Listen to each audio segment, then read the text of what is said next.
আহা, সকালে ঘুম থেকে উঠে এই রকম বেলের পানা যেন স্বর্গের অমৃত। আছে আছে, আরো আছে। পানীয়, খাদ্য, আরাম, আয়েশ, যত চাও তত পাবে। এ কি আপনি গোপাল কোথায়? মহারাজ বিবেচনা করে দেখেছেন যে মহামান্য অতিথিদের পরিচর্যার ভার গোপালের মতো একজন ভাঁড়ের পক্ষে বহন করা সম্ভব নয়, তাই এই দায়িত্ব আমাকে দেওয়া হয়েছে। কিন্তু কোনো কিন্তু নেই সর্দার।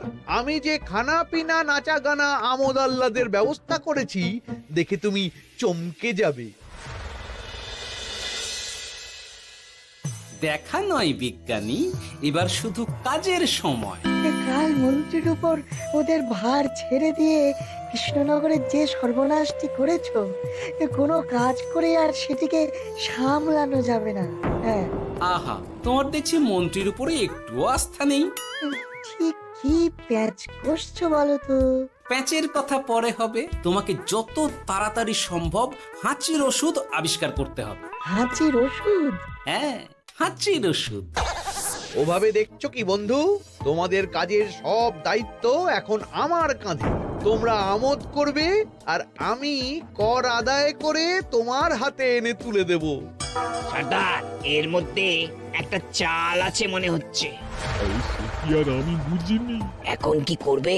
বিশ্বাস করে আদায় উসুলের ভার এর উপরে ছেড়ে দেবে? পাগল নাকি? মন্ত্রীমশাই, বলো বন্ধু। বলছিলাম আর দেরিতে কাজ কি?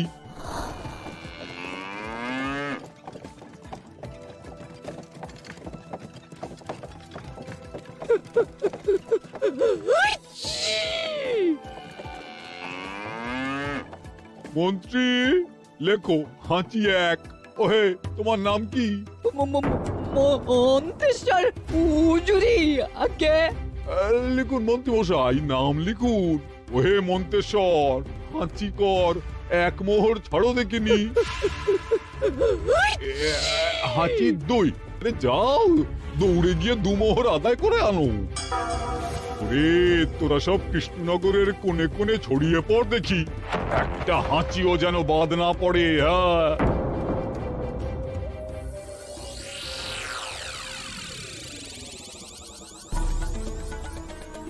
এটা হুজুরে আলা বর্ধমান, খাম্বাস এবং কৃষ্ণনগর থেকে।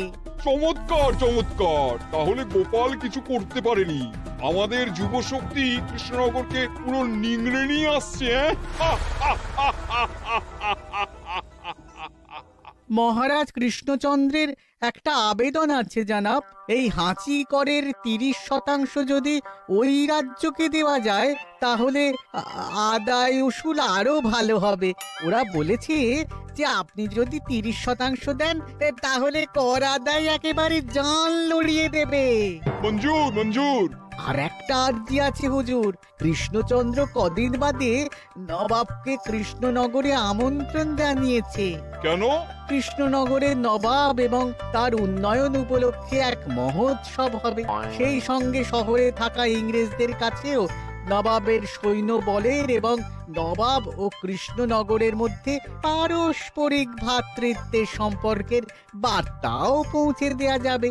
নবাবের অধীনস্থ রাজারা নবাবের শত্রু, এই রকম একটা ধারণা থেকে ইংরেজরা ইদানিং বেপরোয়া হয়ে উঠেছে, তাতে লাগাম উঠবে। বহুত খুব। মঞ্জুর মঞ্জুর মঞ্জুর।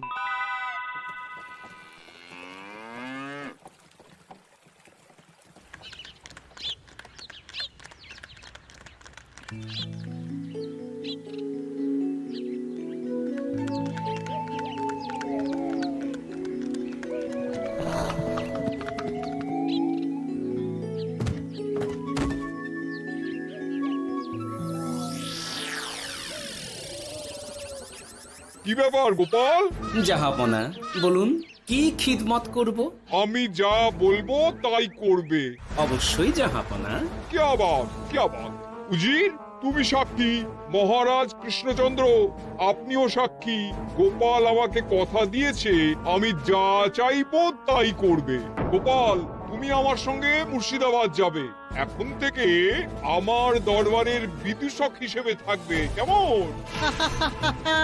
ওরে ওরে ওরে ওরে ওরে তোরা বাজনা বাজা এখন থেকে গোপাল আর কৃষ্ণনগরের নয়, গোপাল মুর্শিদাবাদের।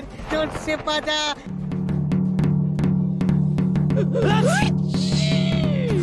কি হলো? হুজুর, মনে হচ্ছে আপনার সৈন্যদল হাঁটছে। হ্যাঁ? হুজুর, হাঁচিকরের বন্যা সব সৈন্য 10-12টা করে হেঁচে ফেলেছে, মানে প্রচুর মোহর হয়ে গেছে আর বাড়ছে বাড়ছে। আমার হাঁচি গোনার দল একটা হাঁচিও বাদ দেবে না। মোহর রাখার জন্য নতুন পোশাকখানা বানাতে হবে হুজুর। সর্দার, আমাদের হাঁচিগুলো কি খুলবো? হ্যাঁ, নিশ্চয়, একটা হাঁচিও যেন বাদ না পড়ে। চলুন হুজুর, আমরা এখানে দাঁড়িয়ে থেকে আর কি করব? ওরা হাঁচুক আর হাঁচি গুনুক। চলুন নবাব বাহাদুর, আপনার জন্য কৃষ্ণনগরের রাজাতিথ্য অপেক্ষা করছে। হুজুর, আমার মনে হয় আমাদের কৃষ্ণনগরে এখন আর দেরি করা উচিত হবে না। আমরা সোজা শহরের দিকে রওনা হয়ে যাই। শহরের ইংরেজদের শিক্ষা দিয়ে ফেরার পথে আমরা কৃষ্ণনগরের আতিথ্য গ্রহণ করব। সে কি মহারাজ, নবাবের মতো কর্তব্যপরায়ণ ইনসানকে তার কর্তব্য পালনে বাধা দেবেন না। আমরা ওনার শহর থেকে ফেরার অপেক্ষায় থাকবো। ঠিক ঠিক, আমার এক্ষুনি শহরে যাওয়ার দরকার। ইংরেজরা সব নিয়ম কানুন ভেঙে চুরে যা ইচ্ছে তাই করতে আরম্ভ করেছে। উচিত সৈন্যদের ডাক দাও, চলো রওনা হই। কিন্তু জাহাপনা, আপনার সৈন্যদের থেকে পাওনা মোহরগুলো এতক্ষণে যা হেঁচেছে, লাখখানেক মোহর তো হয়েই গেছে। ওটা আমরা নিজেদের মধ্যে বুঝে নেব। কিন্তু ওই করের 30% যে কৃষ্ণনগরের পাওনা। পেয়ে যাবে। শহর থেকে ফিরি। আরেকটা কথা, হাঁচিকর ব্যবস্থা এখন থেকে উঠে গেল।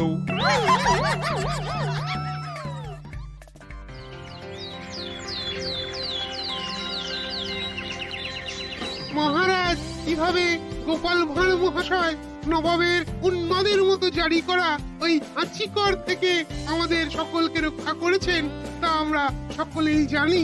খাম্বাজের তরফ থেকে তাই গোপালকে সামান্য উপহার।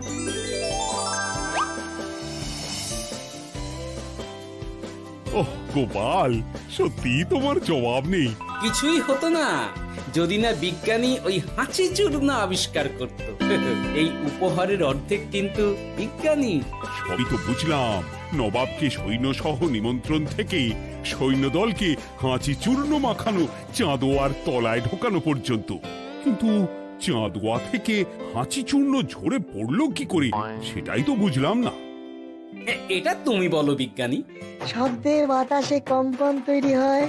গোপালের হাততালিতে আমার ঘরের শাড়ি থেকে হাঁচির জন্য ঝরে পড়েছিল।